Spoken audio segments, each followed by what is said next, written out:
Pemirsa, penambahan warga meninggal dunia akibat COVID-19 kembali dilaporkan Bali. Per Sabtu 15 Mei tercatat 3 pasien meninggal dunia sama dengan sehari sebelumnya. Data Dinas Kesehatan Provinsi Bali menunjukkan pasien meninggal dunia berasal dari 3 kabupaten atau kota yang merupakan zona oranye, yakni Denpasar, Badung, dan Karangasem.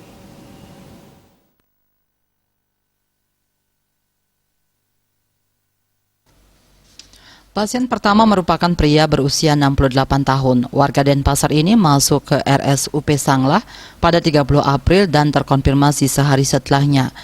Pasien tanpa komorbid ini meninggal dunia seminggu setelah dirawat. Pasien kedua merupakan pria berusia 51 tahun. Warga Karangasem ini masuk ke RSUD Karangasem pada 9 Mei dan terkonfirmasi sehari sebelumnya. Pasien dengan gangguan paru ini meninggal pada 10 Mei. Pasien ketiga merupakan pasien berusia 74 tahun. Warga Badung ini masuk ke RSUP Sanglah pada 2 Mei namun terkonfirmasi 5 hari sebelumnya. Pasien dengan komorbid diabetes ini meninggal 13 hari setelah dirawat.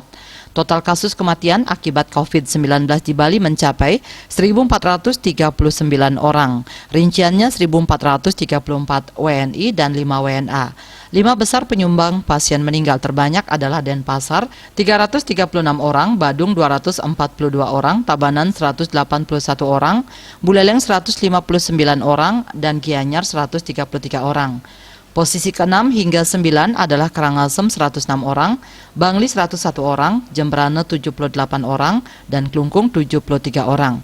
Terdapat juga 11 warga dari kabupaten lain yang dilaporkan meninggal tertular COVID-19. Winata Bali Pos melaporkan.